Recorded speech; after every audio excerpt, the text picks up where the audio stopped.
boredom, the act of intentionally not engaging in anything, is critical for our well-being. And we've missed that entirely. It's when the most important moments and thoughts of our lives occur. Hey, you ever pick up your phone the second you wake up and you can't sit through dinner without checking your notifications? Or do you feel exhausted even though you haven't really done anything physically demanding? Your attention span isn't broken, it is being stolen. And there's a way to take it back, and it has nothing to do with apps, nothing to do with hacks, or even your willpower. You think you're addicted to your phone, but you're actually addicted to something much deeper, and that's escaping the uncomfortable reality of being a human being. And while you're chasing dopamine hits and drowning notifications, your nervous system is collapsing under the weight of task switching. Every time you switch tasks, it takes your brain 23 minutes to recover. You are literally exhausting yourself to death. Dr. Zelana Montminy isn't just another self-help guru. She's a behavioral scientist who studied the trends that are destroying our mental health bandwidth, and she works with companies and schools on the front lines of this attention crisis. And what she's discovered will shock you. We are training our brains for attention deficit, and it's becoming the norm. In the next hour, you're going to learn why boredom is more powerful than meditation, and how to reclaim your stolen attention, and the one morning habit that primes your brain for distraction even before you get out of bed. This is not about willpower. It's about understanding the war that's been waged on your focus. Get ready to empower yourself against digital distraction and discover why doing nothing actually may be the most productive thing that you will ever do in your life. All right, everyone, I am very excited to talk to Dr. Zelana Montminy.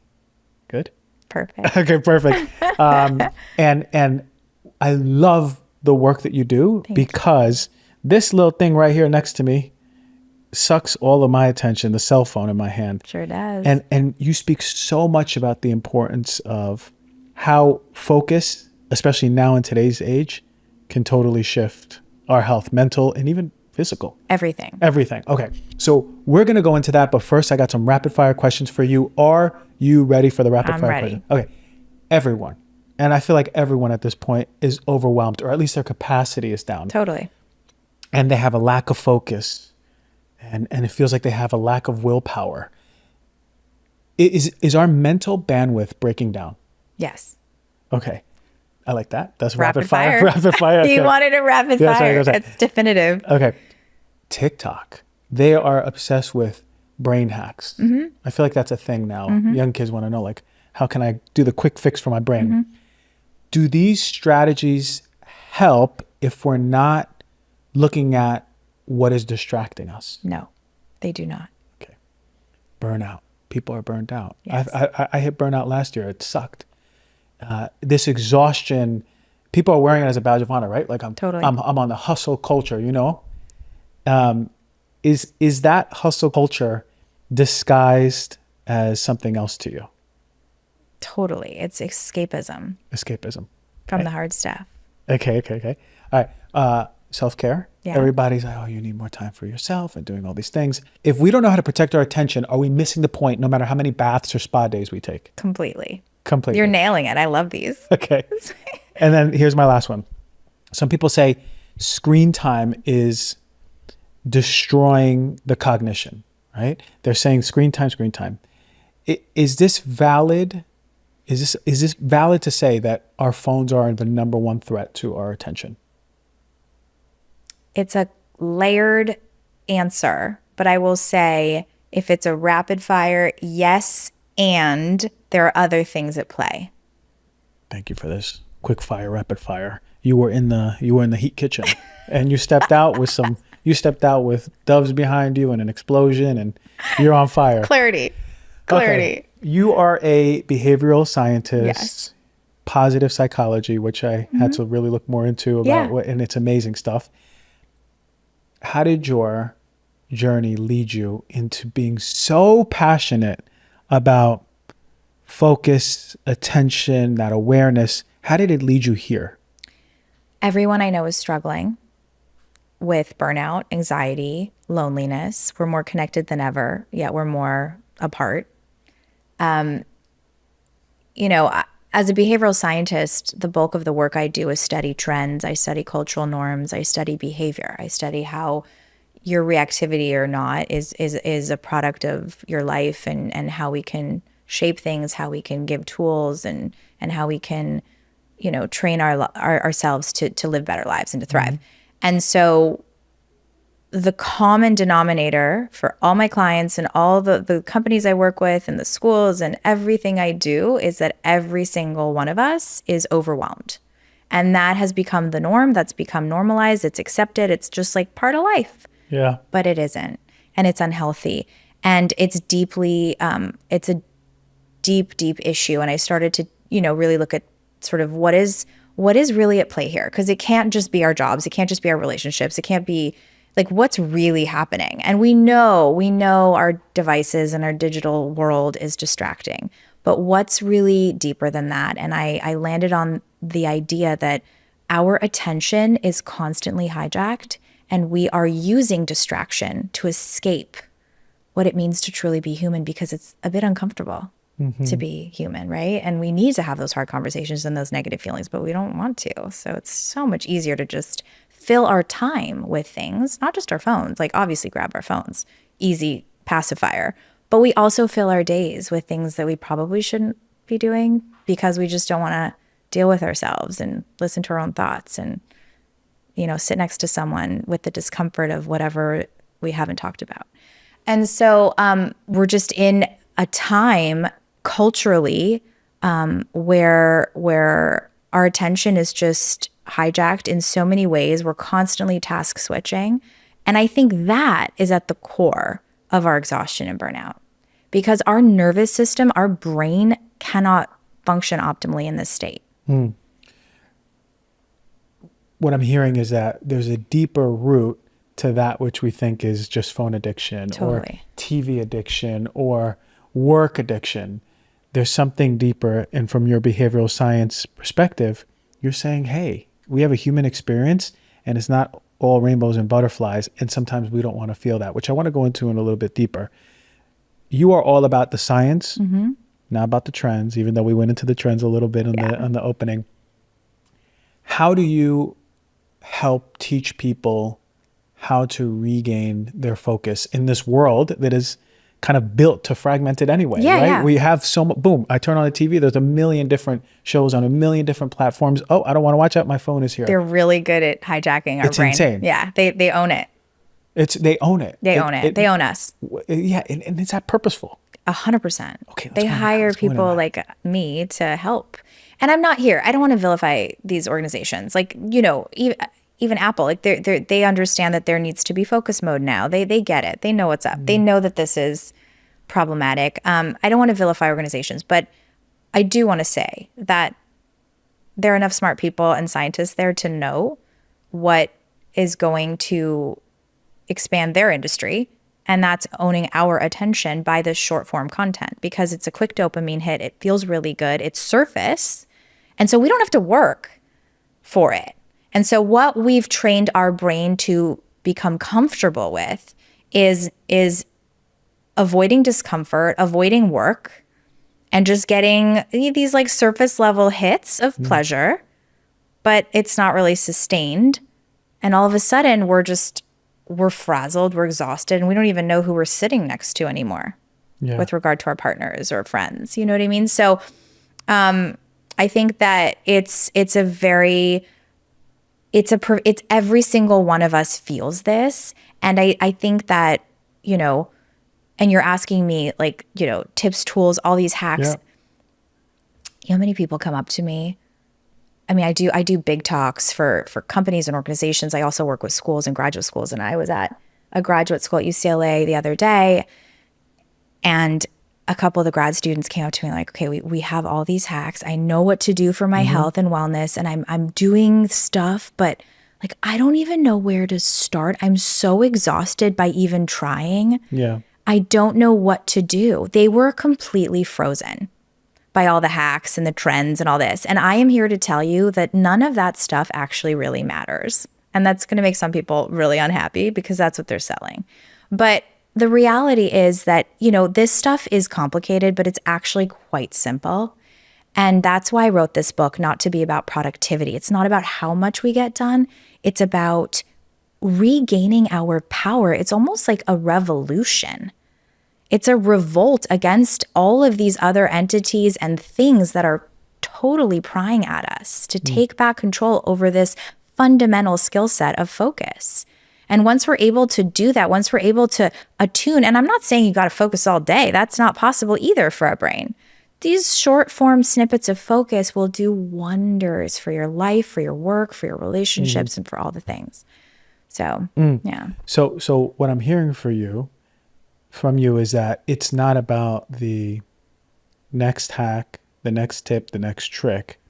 What you're saying is there's a fundamental behavioral issue at play. Yes. And although it's complex in the sense that it's hard and we don't want to feel those things or confront them, it's also simple in that you're saying it's a reclamation against everything that is distracting us and going, I'm ready to take back my autonomy. Yeah, I'm ready to be human again. Because really what it means to be human, if you really kind of whittle it down, if you really look at like the science and the behavior of being a human being, it's feeling the plethora, the gamut of all the emotions. It's having deep relationships. It's not just the joy that we're sold. It's not just the fun stuff. To get to the fun stuff, to really live in the fun stuff, you got to go through some of the not fun stuff, right? And so we're skipping that. We're trying so hard to skip over that and get to the fun stuff, but we're left it's almost like I describe it as like you're a balloon floating, but you're not tied to any foundation. So you're just kind of nebulous. And that's what's so exhausting. That's why we're just like, our nervous system is so shot because we're just constantly in this task switching zone and just unable to really intentionally pay attention to what matters. We don't even know what matters anymore. We're disconnected from it. We're disconnected from ourselves first, and then also from each other. We're the loneliest generation, yet we're so connected.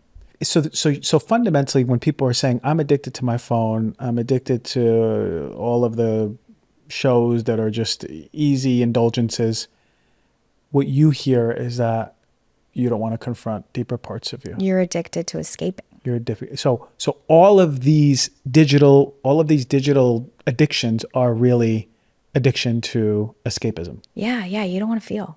You don't want to feel. I get it. It's hard. You don't want to feel. You don't want to have those tough conversations. You don't want to do the work. You don't want to confront your micro losses. Like as a human being, and when I say that, what I mean is that not all grief has to be monumental or colossal, like losing a mom or your girlfriend or your wife. Yeah.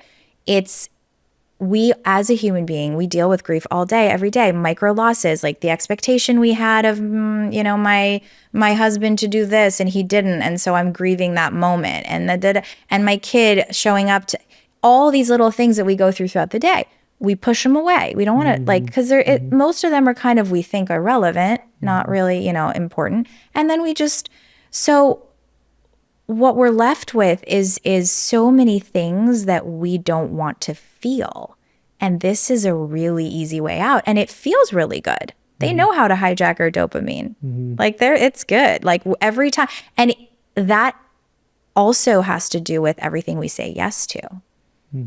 Oh, I'm so busy.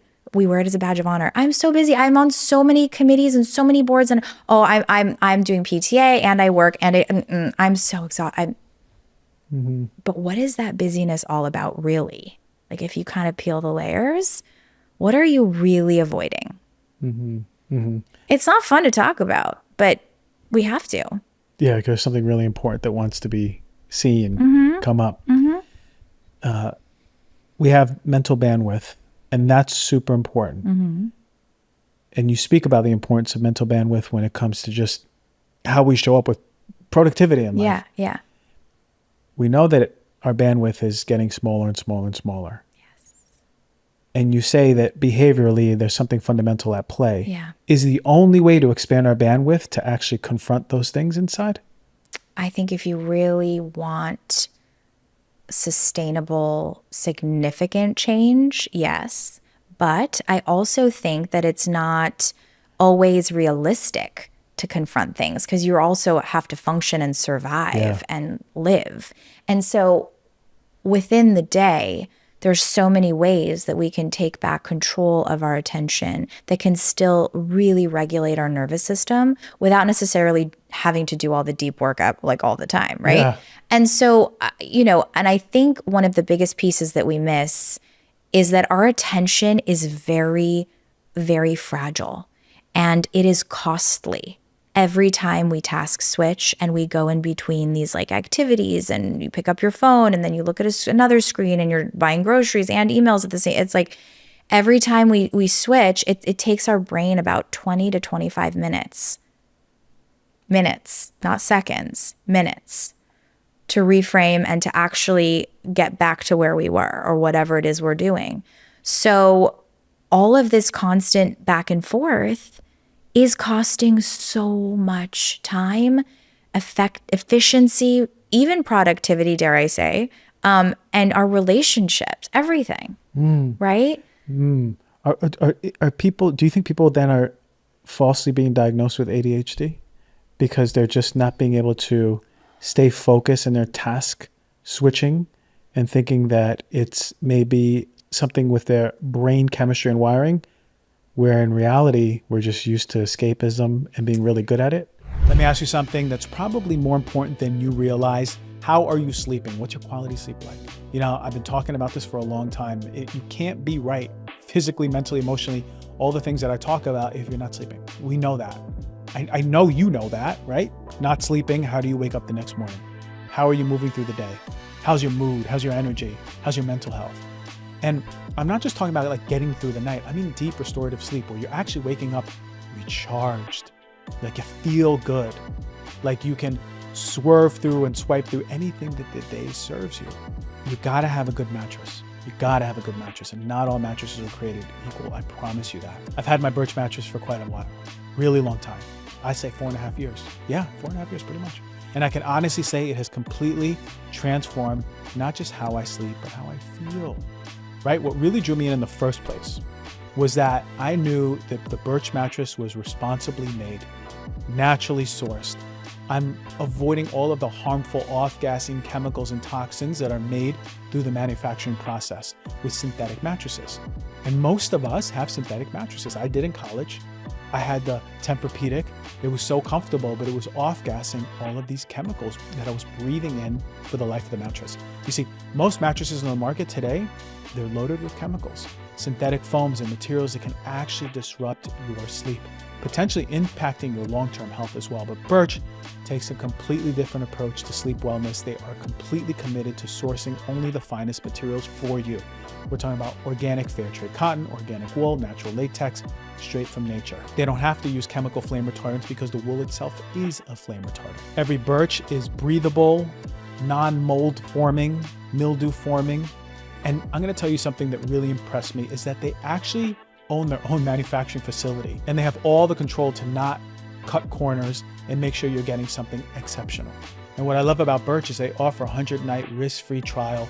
You can see how your body feels or adjust with a Birch mattress. It comes right to your doorstep, rolled up in a box, easy to set up, and you have a 25-year warranty. I want all of you, the Heal Thyself listeners, if you're ready to make an investment on a bed, go with the Birch mattress. I've been screaming it from the top of the mountains that it is the best mattress that exists. You can enjoy deep, restful sleep from a new mattress. Go to birchliving.com/heal thyself. That is birchliving.com/heal thyself for 25% off. Cooking can help some people, but other people benefit from raw foods and enzymes. It's different for each person, but I really want you to pay attention to this from a nutritional standpoint. If you are stressed and not eating mindfully the way that nature intended, your pancreatic enzymes are going to suffer. Pancreatic enzymes are something that suffers immediately when you are in a stressful state. So you really have to make sure that if you're not sitting and eating mindfully with zero distraction, I'm talking about zero, not even talking to anyone, then your pancreatic enzymes are going to be affected. That's why we have something called digestive enzymes. When you have a high quality digestive enzymes like Masszymes by Biooptimizers, you're having a best-in-class supplement that's loaded with the full spectrum of enzymes to digest protein, starch, sugars, fibers, fats, everything comprehensively for digestive support. If your natural pancreatic enzymes shut down, you'd be dead. But when we're stressed, they're not being produced at a high level.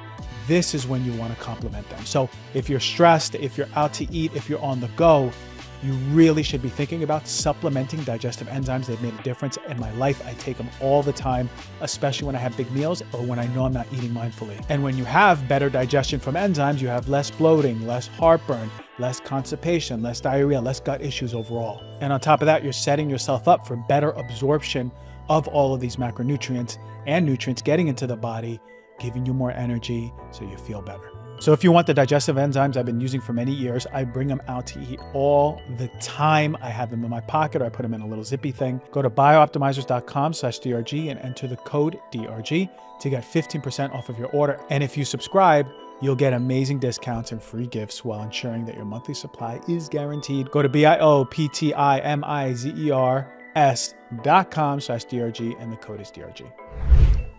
I think, let me phrase it this way. I think ADHD is real, a real thing. I think if your inability to focus and reactivity and sort of emotional volatility is impacting your daily functioning and your impulsivity, and you've seen a professional multiple times and been assessed, then it's, it's a real thing. Okay. Mm-hmm. So this is not to like demonize, that and real mental health issues. But yes, I do think that we are in a world in which we are training our brain toward attention deficit. Mm-hmm. We are in an attention crisis. Mm-hmm. And it's being pulled. Now you're saying, and I know you don't want to go into the specifics, but you're saying intentionally it's being pulled because there's people like you working at these organizations that can really know what buttons to push, colors, the cuts. And like all of these, short form content, I don't want to call out any one specific brand, but like all the socials, all the streaming services, there's a reason why the show doesn't just stop and then you have to go and click the next one. That's right. Before I know it, I'm on the next one. You're into it and your brain is already in it and it's much harder than to plug out. It is. So they know how to capture your attention. They know how when you look up like cat video, it starts to feed you all these other things that are kind of related to cats, but like, whoa, this is neat. This is cool. Your brain's like, this is right. So it's harder to plug out. I do notice that when I get in these holes sometimes, right? Like I'm like, oh, this is a great show. Or, woo, look at these cool videos. Sometimes I'm like, whoa, I look around and I'm like, where am I? Like, where was I? Totally. Where was I? That plug out thing, it gets harder and harder sometimes. Yes. And I noticed that over the years, with social media especially, it was easy to just do whatever and then put it down and walk away. Yeah. Now I'm like, it's sticky. It's sticky because that's what you've trained your brain to do. Our brain is a muscle. And so neurologically, whatever you use gets stronger, you grow connections, and whatever you don't sort of goes into atrophy. Just like if you stopped lifting anything, your bicep would sort of crumble. Right. Okay. Your brain works kind of similarly. And so whatever you're practicing is what you get better at. And we are practicing distraction. We are doing it more and more. We are enjoying it and we are strengthening the muscle. So now we seek it out. I saw someone at a cafe the other day who literally, I think she was just staring out the window without a phone, without earpods, without a computer in front of her. And I actually, for a split second, thought something was wrong. That's where we're at. Like, I looked at her, I thought, oh my God, what's wrong with her? Yeah. But what's right with her? Like, she was doing everything she should have been doing, but that we just aren't doing enough of. And so, one of the biggest pieces that we're really missing too, and when we talk about focus, and I talk about this in the book as well, is that we don't gift ourselves enough space for boredom because it's uncomfortable to be bored, right? We just don't know how. And someone the other day in an interview asked me like, well, how do I practice, this or my mental fitness, whatever. And I actually said, I am trying to train myself to be bored in bigger chunks. Cause right now I can't even last like a few minutes. My brain, I just feel like we're talking about the need to always, it's hard and we need it. Our rest mode and our reset network in our brain needs it to be creative, to clean itself, for cognitive functioning, memory, like all of that. We need pockets of time where we're not just constantly being fed content. My God, yes. Do you remember I don't know how old you are, but when we were kids. Yeah. Just when we were kids. Yeah. I so clearly remember that obviously I didn't have a phone. Maybe at that time I didn't have a computer. Yeah, I didn't either. I used to be so bored sometimes. Yeah, totally. And it was just like part of being like a human. Right. Like, and like that, you're just bored sometimes. And that's arguably where your creativity now comes from. And all of your success or whatever you're doing now is seated in that boredom as a child. It is developmentally critical to gift our kids boredom, and we just are not. We are missing that massively. But that's where they learn to self-soothe and to figure things out and to kind of look at the world in different ways, where their ideas come from. They learn to tolerate themselves. With boredom. With boredom. And we can't tolerate ourselves so much of the time. Like we can't even tolerate our thoughts. We just, and so like, yeah, you're bored. You might, as a kid, I would like pick up a stone and start throwing it, or kind of like, what am I doing? Right. But it would evolve into something. Mm-hmm. And that's how you train your brain to have ideas, to have thoughts, to cultivate curiosity. We are completely missing that now. Even having fun feels like work. Yeah. Right? Yeah. Like we're just like adults, like we're supposed to have some fun. Yeah. I just, when you say this, I remember this moment that I was so bored as a kid, and God, what did I do? I did something. Maybe I was like throwing rocks in a lake or something. Yeah. And I'm envisioning something about the ripples prompting me to make a song about water ripples. There you go. But like the creativity was sprouting from that. Okay, so let's say the average adult viewing and listening who distracts really well, master distractors. Yeah. What's going to happen when we take away all those distractions? What would boredom be like for us? So uncomfortable. Pure torture. Torture, right? Torture. Is it like a somatic feeling? Yeah. Oh, we've actually there's studies where I've actually been in the room for this, where you take phones and again, I don't want to vilify just devices. I mean, it's systematic. I'm talking about everything, but in this example it was devices, and people literally had physical, it was as if we were weaning them off heroin. Yeah. They had physical, they were shaking. And this wasn't even people who were, they were addicted like we all are, but they weren't like, doing devices 24/7 either. Mm-hmm. And it's somatic, it's emotional, it took them at least 3 to 4 days to kind of start to even begin to recalibrate. I don't recommend taking away everything. That's not what Focus is about either. It's like, I'm really about how do we make this realistic for people? Yeah. Because I can't sit here and say like, hey, you just need to like plug out of everything. And that would just be really, really hard. So instead, it's about building in these chunks into your life in micro moments. Mm-hmm. So instead of always having music on in your car, turn it off.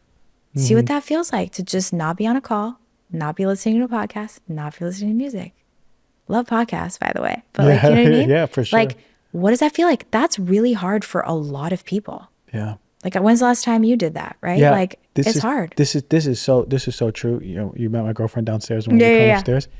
She's so good at being bored. She doesn't need stimulation. I'm different, right? So yeah, if I'm cooking, a little bit of music, right? Then I eat. Maybe I'll just put on a little show. Then after that, I'll go on my phone, right? And then after that, I might go upstairs and just like listen to some soothing podcast music or something like a meditation. Yeah. But it's always it's content, it's input, and so it's like I encourage you to go deeper. Like, why do you need that? That's right. Even something as simple as like just deconstruct. Like for anyone listening, like deconstruct your day. And I go through this in the book as like an actual exercise. Like how do you start your day? Okay, you grab the phone, you prime your brain for distraction. That's probably the worst thing you can do. And when people ask me, and you might be asking me this question, so I'm sorry if I'm jumping, but like, what's the one thing, if you just had to do one thing to focus, it's like, try to take the first 30 minutes of your day without a device. That will be unbearably difficult for most people. Start with 5 minutes. Next couple days, 10 minutes, 15, 20, work up to 30. Please, you will see the biggest rewards from that. But I digress. But so yeah, I mean, it's really about working this into your day and practicing these skill sets. And when you need input, thinking about like, what am I trying to avoid?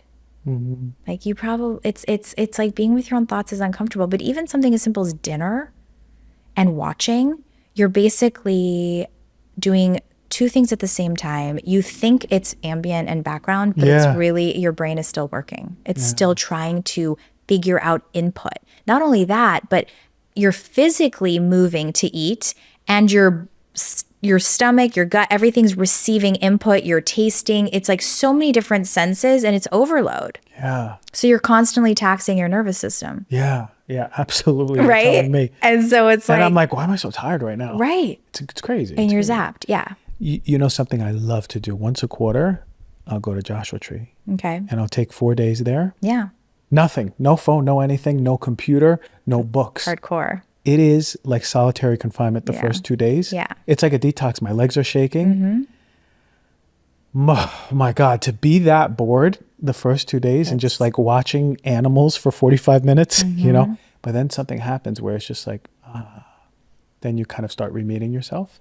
You meet yourself again, and Yeah. you accept yourself as being enough.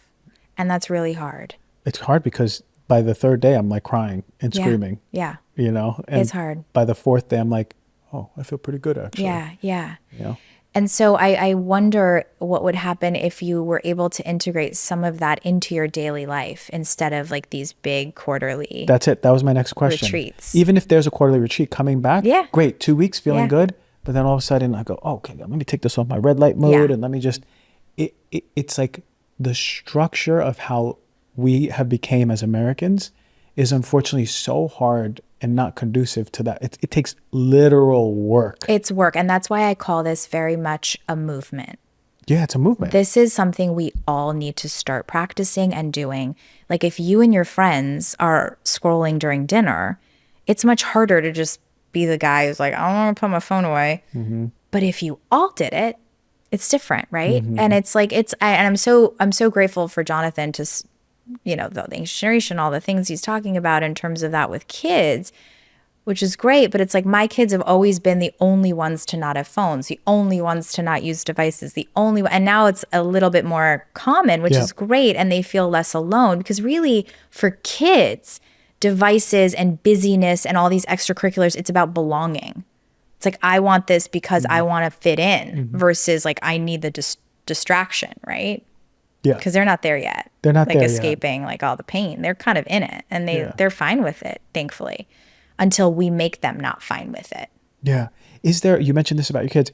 Is there an appropriate age to introduce distracting devices or distracting avenues? Anything that could be detrimental to their mental focus or their brain capacity. Is there an age that you found? The longer you can wait, the better. Is that right? Yeah.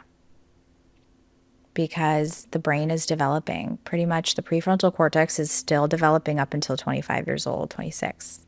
And so, you know, the longer they can flex those neural connections, boredom, talking, communicating, playing, self-soothing, regulating, all of those things, like the better. We are seeing a generation that now the ones that kind of grew up with phones are going to college. It's rough. We're in a mental health crisis. Oh my God. Like full blown, because they never really got to practice regulation without using the device as regulation, or their extracurriculars or their busy schedules. Like they weren't allowed downtime. And that's no one's fault. Like all these parents love their kids. It's like, we're all trying to do our best. Right. But it's just, it's rough. It's really rough. That's right. Because rough. they came out. I remember the cell phones came out when I was like end of high school, and those kids are now in college. If I had had a cell phone in college or high school, I mean, I can't even imagine how hard it would have been to like function. The other thing that we often miss about having devices is that, you know, as a kid, like it's really important to learn to reinvent yourself a little bit. Like you get a choice. Like if you when you go to school, when you go to a new high school, or when you go to whatever, you get to kind of like your image, like you get to be who you want to be versus your digital footprint follows you now. So all these kids like have this legacy that they never really intended to have, that people can like, hey dude, I saw you doing that online. Like, what's that all about? And I'm like, oh, that wasn't really something I was, I do anymore. And so it's like that much harder to grow up. Like it just makes it tough. Man, I don't have kids yet, but I'm just thinking about where do I have to move to Wyoming in the woods?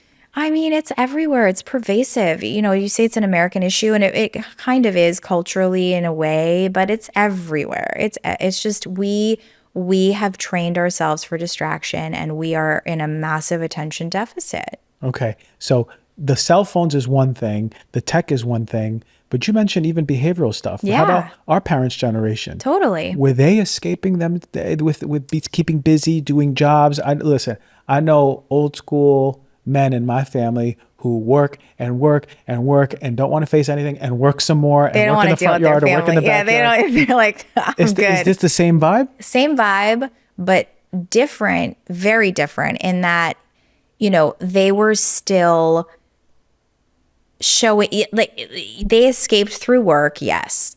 That's the workaholism. That's the not showing up at home for family dinners or birthday, whatever. But now it's just so much easier to do that, and it's so much more pleasurable. The hard work they were doing wasn't necessarily all fun, right? Right. So, I mean, they weren't like on fishing trips like 24/7, right? With their buddies. Like, so it's like, it's a different animal. It's just so much easier to access. It's so much more addictive, hijacks similar parts of the brain as drugs. Like we just know, we know how dangerous it is. And I think that now the problem with filling your days with things to do is that, you know, you sort of wear productivity and efficiency as a badge of honor. That's like a sign of worth. Mm-hmm. And I really think that's such a myth, and it's so dangerous to think like that, because we're just trying to produce and perform instead of actually realizing that our greatest asset is not time. It's really our attention. It's what we do with the time that actually makes a life. Mm-hmm. Mm-hmm. Right? Like people always say, I just want to spend more time with my girlfriend or my kids. Like I just want to spend time. Well, if that time is spent scrolling or, you know, like filling your time with nonsense stuff, like that's not, that time is sort of irrelevant. It's actually detrimental. Mm-hmm. I'd rather you spend 10 dedicated minutes being attentive with your kid or your girlfriend or whoever it is or whatever it is you want to be doing than an hour of sort of fragmented time. Yeah. And I think the kids would agree, the girlfriend would agree, the boyfriend would agree. It's that presence, really. It's presence, and it's a radical act. It's a gift. And actually, I think in the dating world and in relationships, it's such an underrated thing. Like you think it's about like love and this and that. It's about your attention, your undivided, intentional attention in those micro moments. It's not even about like the big stuff anymore. And people just totally miss that. Isn't it crazy, that bar that was like, oh, you know, like acts of love and deep connection. Now it's just like, hey, can you just be here with me in this dating world? It's weird. That's like step one. Can we just even... so surface. For sure. I mean, I've seen it myself. Like when I was single and I would go on dates, one thing I always was bothered by is if there was a phone picked up in between those moments. That's like hard, red flag. Even if I go to the bathroom, I come back and they're scrolling, I'm like, oh, they're filling their time. They can't sit by themselves. That's a huge I already red flag. felt that. Exactly. Yeah. There's something there, and it sort of informs what a relationship could be like. Totally. Can't That's just very be smart. at peace. Yeah. That's very smart of you to tune into that. Physical issues. Brain fog. I get so many, hey, Dr. G, I have brain fog out of nowhere. Brain fog. Everyone's getting brain fog. I can imagine, in your perspective, are we just exhausted, overstimulated, and it's coming up as brain fog? Yeah, basically. Yeah. Our nervous system is wrecked. By the constant task switching, the overdoing, it's too much. It's too much. So let's talk about tangible stuff. Do you have something that shuts off social media on your phone? How do you work? I mean, I have a great app that knocks me off and I can't get back in if I don't want. That's cool. For people viewing and listening, what are some things that we can do, practices, like aside from waking up and not touching our phone? Yeah. Is there anything else that works? Here's something that may hit home for a lot of you. How many of you toss and turn in your sleep? How many of you wake up really easily through the night? How many of you wake up exhausted even after you know you've been in bed and you slept for 8 hours? I've been there. It's frustrating. Actually, I'm more sensitive of a sleeper, so I'm in there fairly often if I don't do the right things for myself. It's not that my mind won't shut down. I can go to sleep. It's that I wake up easily. But some people, their mind won't shut down. Now, a lot of you rely on melatonin, like many people do. It works, but I've taken it before. It gives me the weirdest dreams. It keeps me super groggy. The next day, I know the morning's harder, sluggish. It's even into the afternoon for me. So I knew I wanted to support my sleep. I know a few of my friends who really benefit from CBD sleep gummies. And I said, let me give it a try. I researched what are the best CBD sleep gummy companies out there. There's not a lot. The gummy industry inherently doesn't really care about creating purified, clean gummies, not like cornbread hemp. Cornbread gummies, the CBD ones, have been a game changer for my nighttime routine. I spoke about this for many months. You might have heard me talk about this before. They have a USDA organic, melatonin-free CBD gummy made in America, which means you get all of the natural sleep support benefits without any of that morning grogginess. And it's real. It's not a fake formulation. You're taking full spectrum, flower only hemp extract combined with natural botanicals like valerian root, lavender, and chamomile. These ingredients have been used for centuries. They're evidence-based. They promote relaxation, a restful sleep. And when you combine it with CBD, especially the full spectrum one, your whole system calms down. And I'm talking about within an hour to an hour and a half before bed. You take it 2 hours, you might not make it to the bed. You might fall asleep on the couch. But what happens is your whole nervous system feels really calm. You start getting tired. And if you couple these with blue blockers, you will be out. It's a little, I'm telling you the nighttime hack. You couple it with blue blockers, you eat your gummy. It is incredible. And you're not groggy, you're not sluggish. And it's like your nervous system is really winding down. Cornbread Hemp is one of the few companies that cares about even producing organic gummies. They're vegan, gluten-free. They're made without any sugar coating, clean, natural ingredients that you can pronounce, no synthetic compounds, no questionable additives, pure organic wellness. If you're looking for a way to wind down, one of my favorite ways is to go with the Cornbread Sleep Gummy, the CBD one. Right now, they're offering you 30% off of your first order. Go to cornbreadhemp.com/DRG and use the code DRG at checkout. That is CORNBREADHEMP hemp.com/DRG. The code is DRG for 30% off. Let me ask you something. Are you struggling to eat enough protein every single day? I mean, really getting the amount of protein that your body needs to build muscle and support recovery and even maintain healthy hair, skin, and nails. If you're like most people, you are probably falling short, and that's where something incredible comes in. I want to talk to you about Kion aminos, and here's why they have become such an essential part of my daily life. I take it every single day. I take it every single day, whether in the capsule form or in the powder form. Protein is essential, especially over the age of 40. And what happens is we don't get enough. And you definitely need whole food sources of protein.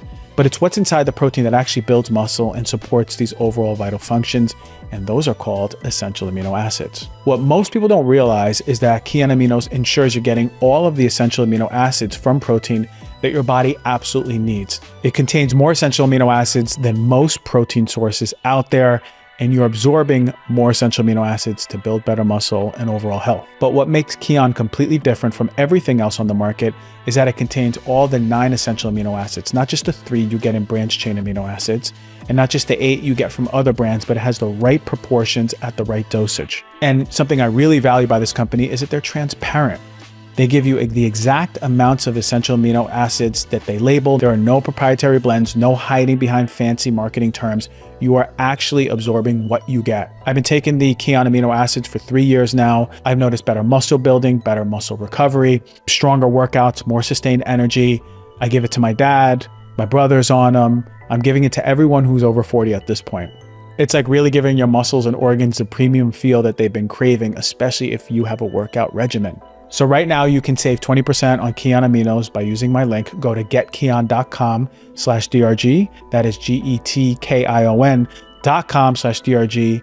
And I'm going to tell you the best part, they offer a risk-free 60-day money-back guarantee. So you can try it completely risk-free. Yeah. I mean, there's so many things. And I do talk about some of these in the book without it feeling hacky and like kind of, like trendy. This is like the real stuff. I think the most important thing that people miss is the foundational stuff. You can do all the things in the world with those apps and all the things. But if you're not focusing on your sleep hygiene, if you're not eating properly, if you're not hydrating, hydration and attention is huge. If you're not hydrating, you're not going to ever be really well.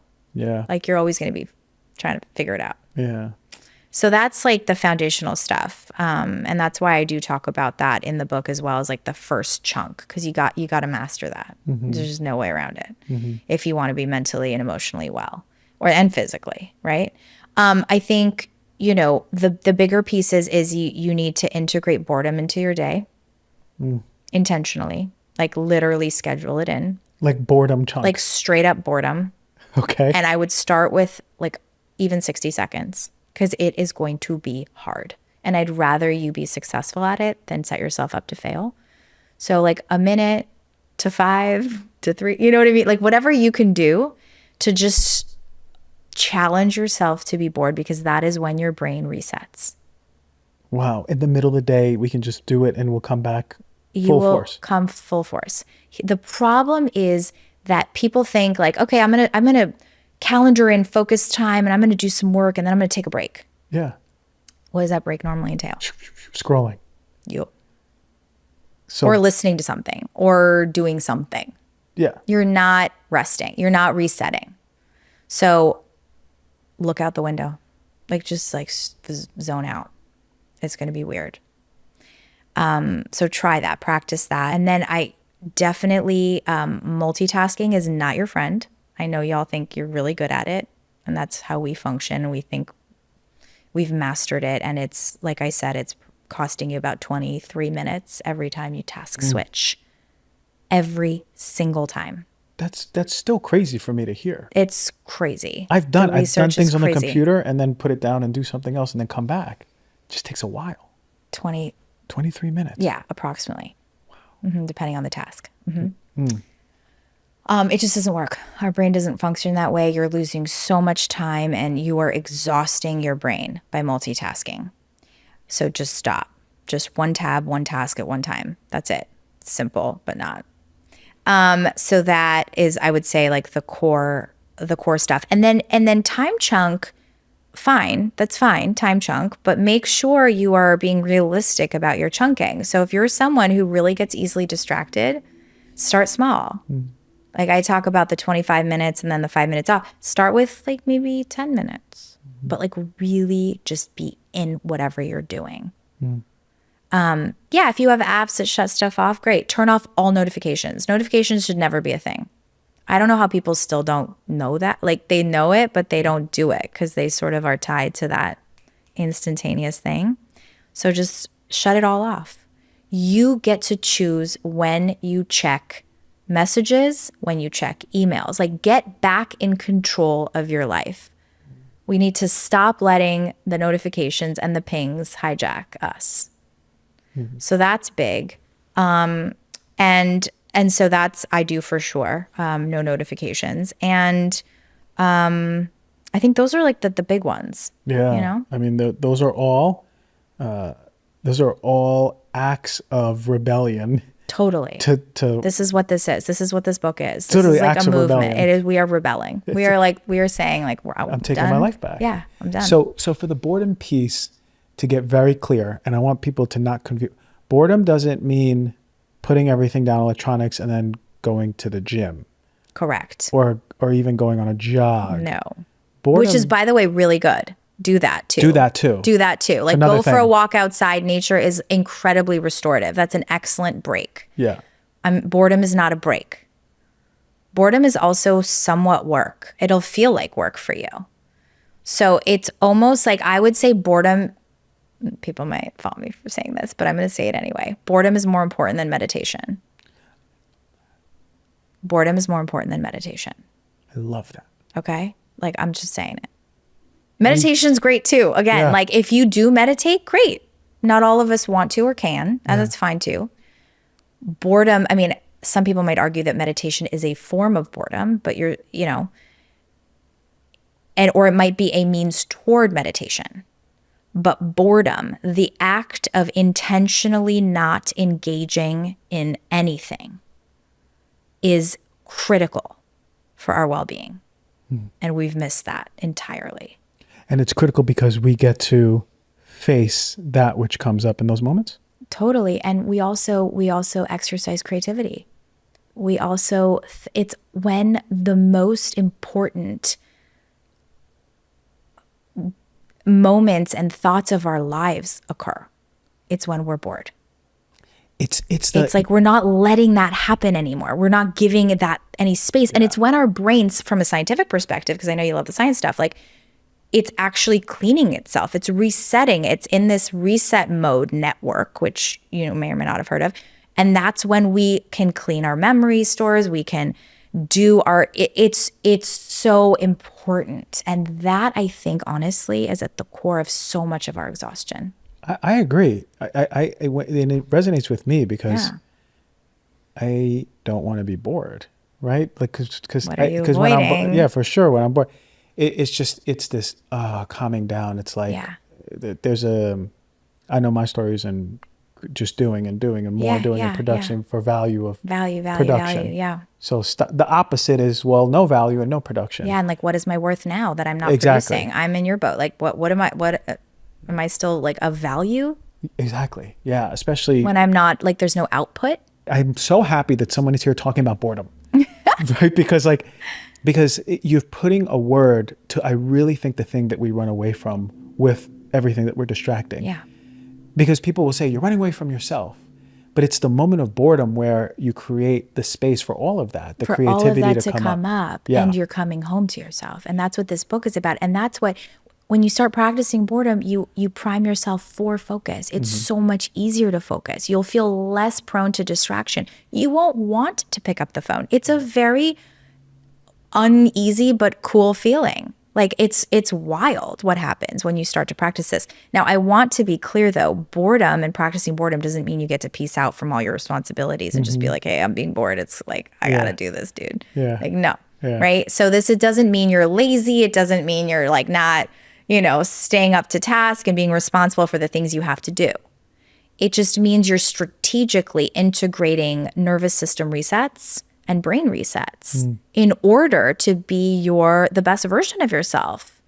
And your productivity, I dare say, it'll be incredible. You'll just feel like, whoa, I'm getting so much more done with so much less time. Like, you just won't even know what's happening. It's counterintuitive. It's amazing. Yeah, you think that like you don't have time. Yeah.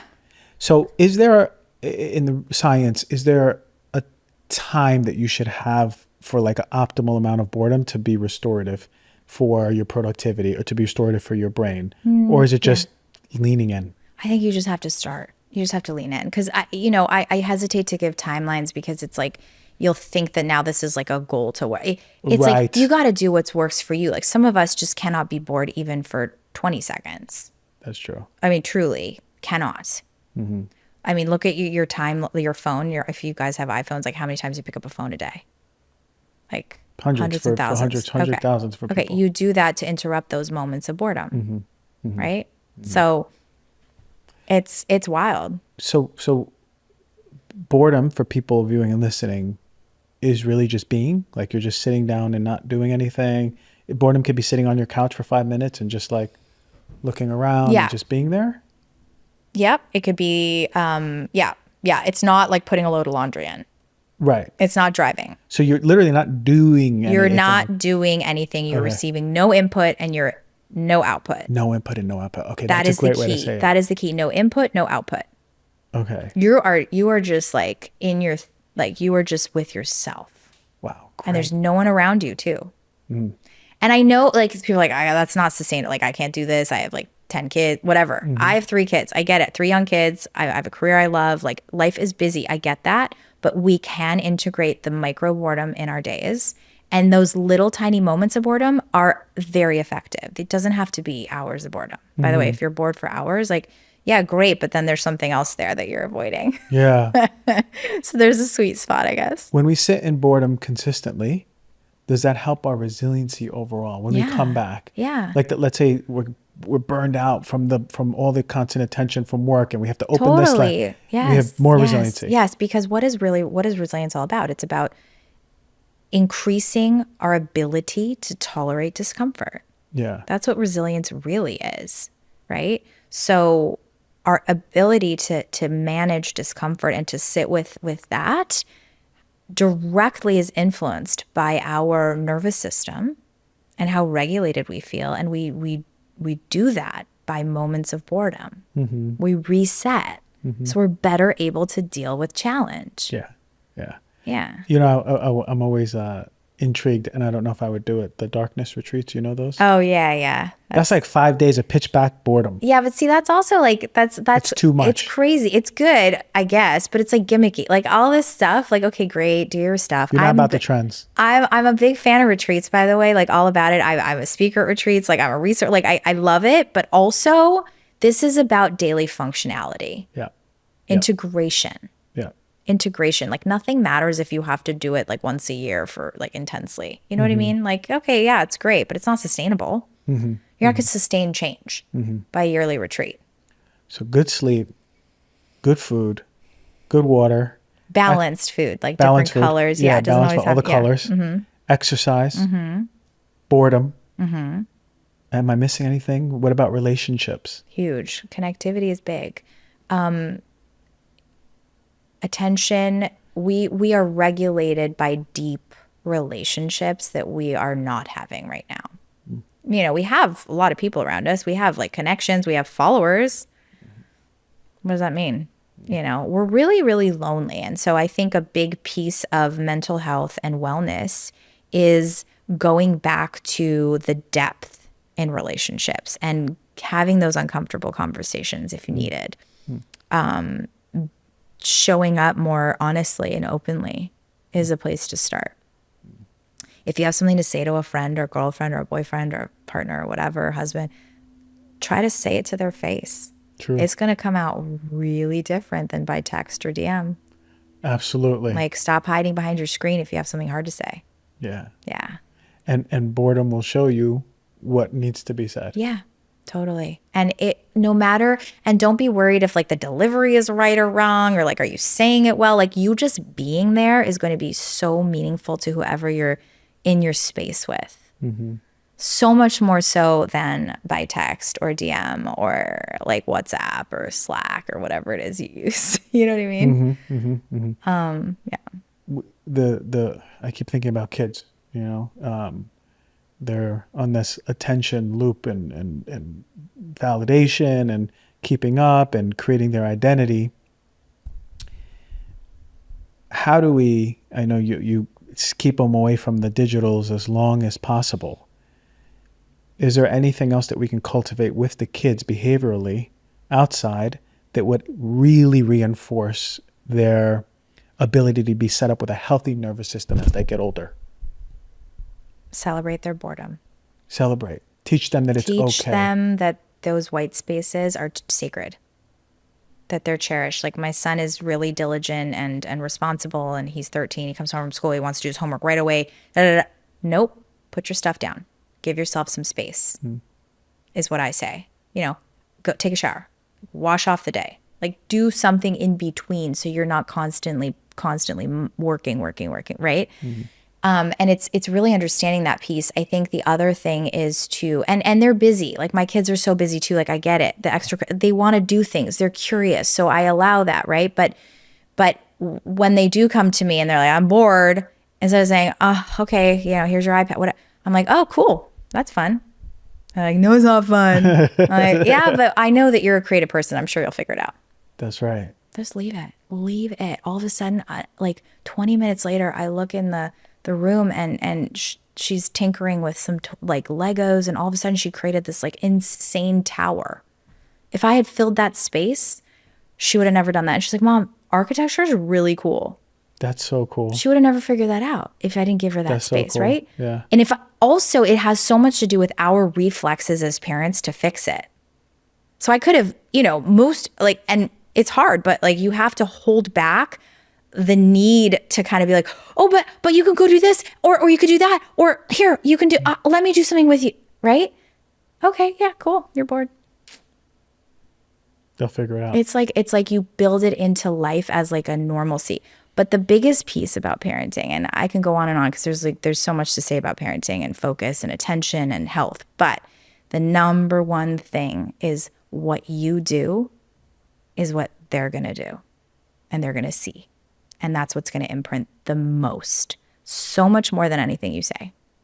So if you're there scrolling all day and distracted and you're telling them not to be, that's not going to work. The kids are mirrors. And I do it too, by the way. Like I'm here preaching this and it's hard too for me. Mm-hmm. And that was like my big aha moment is like when my son years ago was like, Mom, I'm talking to you. And I was on my phone. I was working. It was a busy day. And I was trying to do it all, right? Trying to be the mom that was present and also working and also cooking and also. And it was just, I was failing at it all. I was everywhere and nowhere at the same time. And he called me out. Yeah. And I love that about kids because they're able to do that. And at first I was like, no, I'm fine. I'm just, of course I heard you. I totally didn't. And that hit me like a ton of bricks. It makes me sad still because it's like, can you imagine being a kid growing up with that distraction from your parents and thinking that it's you and your fault? Because as much as you tell them it's not, and they know it's like how life is now, they still take on that load. Yeah. So that's kind of the biggest piece about it is like modeling what you want them to do. That's beautiful. Beautifully said because it's so inspirational for, and difficult because parents, you got to look at yourself. You got to look at yourself. You 100%. Want your kids to read yourself. Have them see you read. You want your kids to embrace boredom. If they walk in the room and you're doing nothing and they're like, what are you doing? You're like, nothing.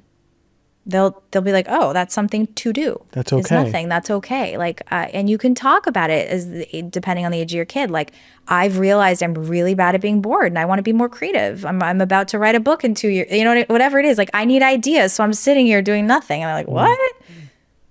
Have those conversations.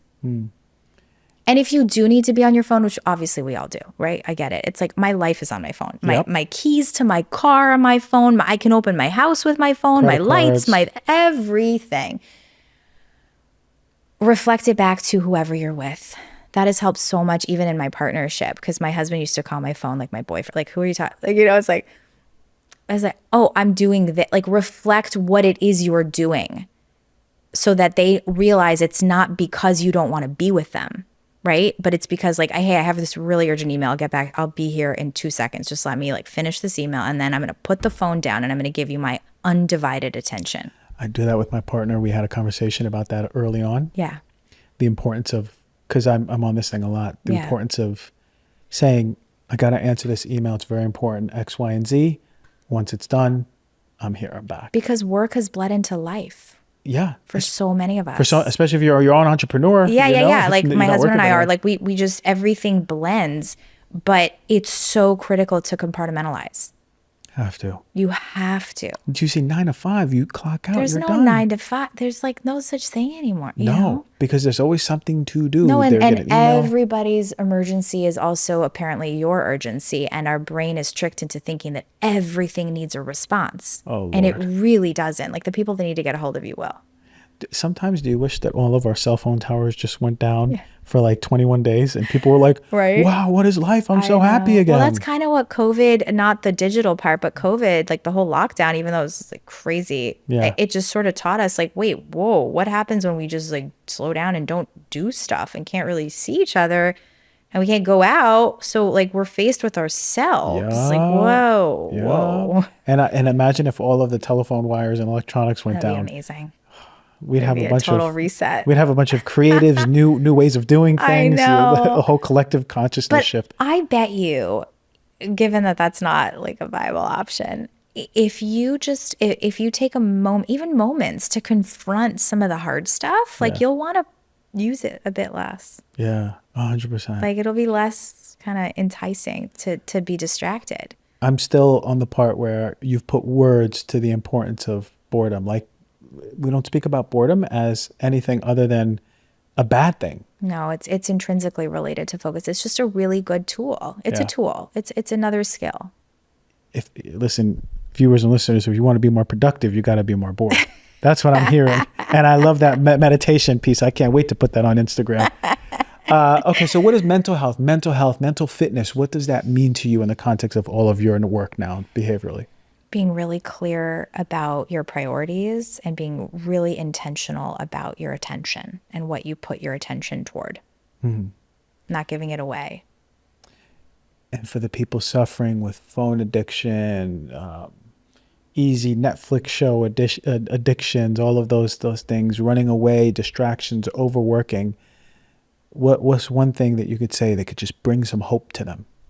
Oh, listen, our world, our brain is so malleable. You have so much more power than you think. You are not stuck in any way. You can get out of whatever you're in.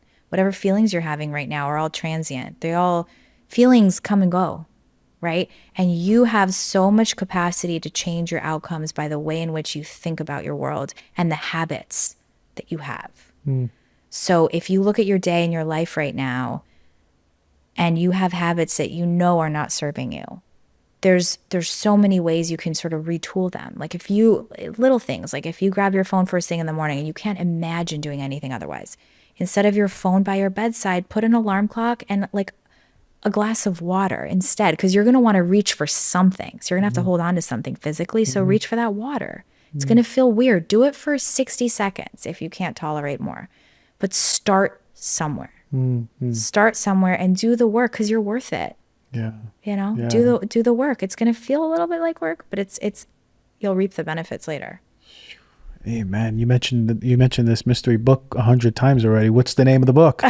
Finding Focus. Finding Focus. Where can we find it? Anywhere books are sold. Finding Focus. Own your attention in the age of distraction. Listen, and nowadays, sometimes it's even hard to read a book for people. Yes. So what a gift now. We have this tool. Well, it's audio too. It's audio, so listen to it, right? Kindle audio. Yeah, listen to it, read it. I mean, it is, there's also a 21-day focus plan included as like if you want like a really chunked out, like easy to follow plan, because some people function better that way. That's right. But really, it's honestly, to me, it's a movement. It's a revolution. Talk to your friends about it. Yeah. Like come up with a plan, how you're going to support each other through it. Read the book, but like do the work, do it together. Hold each other accountable.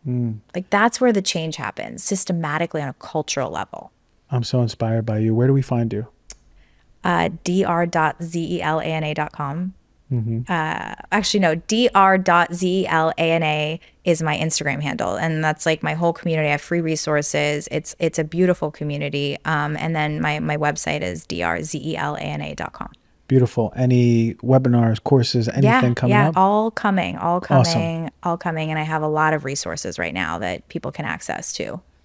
Yeah, I can't speak more than this podcast. This is everything that we need to really tune into. We are in an age where we are given so much to distract us. Our attention is our number one commodity right now. We sort of lost it. And I want to thank you, Dr. Z, for coming in and just blowing our minds, shifting our perspective, your passion, your clarity of which you speak, tangible stuff. And it's cheap. You just go and be bored. Hey, we're not upselling you here on anything other than just sitting down and being bored and seeing what comes up. So thank you so much for teaching us everything. And I honor you, Dr. Z. Thank you. Thank you so much for having me.